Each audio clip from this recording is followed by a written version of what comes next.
अजित पवार सकाळी 8:10 मुंबईतून निघाली. बंबार्डियर कंपनीच्या लिअरजेट 45 या VRSच्या विमानातून त्यांनी बारामतीकडे उड्डाण घेतलं.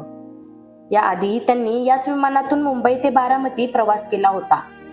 तसंच नेहमीप्रमाणे त्यांनी प्रवास सुरू केला आणि 40 मिनिटात बारामतीला पोहोचून पुढच्या कामासाठी ते रवाना होणार होते. एकूण 5 जण विमानात होते आणि 8:40 आसपास हे विमान बारामती एअरपोर्ट जवळ पोहोचलं आणि त्यानंतर अपघात झाला. या दुर्घटनेचा तपास AIVने सुरू केला आहे. या अपघातानंतर आता सरकारकडून निवेदन जारी करण्यात आले आहे. अपघात झालेल्या विमानाला रनवे 11 वर उतरण्याची परवानगी मिळाली होती असंही सांगण्यात आलं आहे. सरकारच्या निवेदनात सांगण्यात आलं आहे की घटनेवेळी कुठलाही रेडबॅक मिळाला नाही. 1 मिनिटांनी ATCला म्हणजे हवाई नियंत्रण कक्षाला आग भडकल्याची दिसून आली. पायलटने पहिल्यांदा विमान उतरवण्याचा प्रयत्न केला जो अयशस्वी ठरला. या अयशस्वी लँडिंग नंतर अजित पवारांच्या विमानाला सकाळी 8:43 रनवे 11 वर उतरण्याची परवानगी दिली होती. परंतु या परवानगीनंतर पायलटकडून कुठलाही रेडबॅक मिळाला नाही आणि सकाळी 8:44 ATCला आग पाहायला मिळाली. त्याशिवाय अपघातापूर्वी ATCला मेडेकॉलही मिळाला नव्हता. कुठल्याही प्रकारची आपत्कालीन सूचना पायलटने दिली नव्हती असेही सरकारने स्पष्ट केलंय. या विमानाने सकाळी 8:18 पहिल्यांदा बारामती ATCला संपर्क साधला होता. विमानाने बारामती पासून 30 व्हर्टिकल मैलावर पुढचा कॉल केला होता. त्यांना पुणे अप्रोच मधून सोडण्यात आलं आणि पायलटच्या स्वनिर्णय क्षमतेवर, दृश्यमान हवामान परिस्थिती, जमिनीपासून सुरक्षित अंतर ठेवून विमान उतरवण्याचा सल्ला देण्यात आला होता.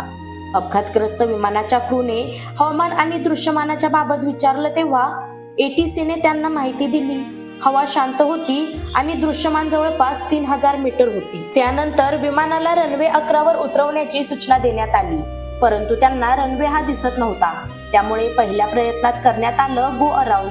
नंतर विमानाची स्थिती विचारली असता त्यांना रनवे दिसल्यानंतर सूचित करण्यास सांगितलं ही होतं. विमानातील पायलटने ATCला रनवे अजूनही दिसत नसल्याचे सांगितलं. दिसल्यानंतर कळवतो असंही पायलट म्हणाला. त्यानंतर काही सेकंदात रनवे दिसला आणि पायलटने ATCला सांगितलं. तेव्हा सकाळी 8:43 रनवे 11 वर उतरवण्याची परवानगीही दिली गेली. परंतु क्रूने त्या लँडिंग क्लिअरन्सचा फीडबॅक दिला नाही, म्हणजे त्यांना उत्तर दिलं नाही. आणि त्यानंतर ATCने रनवे 11च्या थ्रेशहोल्ड जवळ आग बघितली. म्हणजे रनवे 11 पासून काही अंतरावर ते विमान कोसळल्याचं दिसून आलं. या दरम्यान दृश्यमानतेमुळे धावपट्टी दिसत नसल्यामुळे वैमानिकाने विमान धावपट्टीवर न उतरवता हवेतच घिरट्या घातल्या होत्या हे देखील स्पष्ट होतंय. पुढच्या 2 मिनिटांनी अंदाज घेऊन विमान उतरवा असं सूचनाही पायलटला मिळाल्या होत्या. त्यानंतरही विमान उतरवताना त्यांना धावपट्टी दिसली नाही. यावेळी मात्र त्यांचा अंदाज चुकला आणि धावपट्टीच्या काही मीटर आधीच विमान कोसळलं आणि त्याचा प्रचंड स्फोट झाला असं सांगण्यात येते.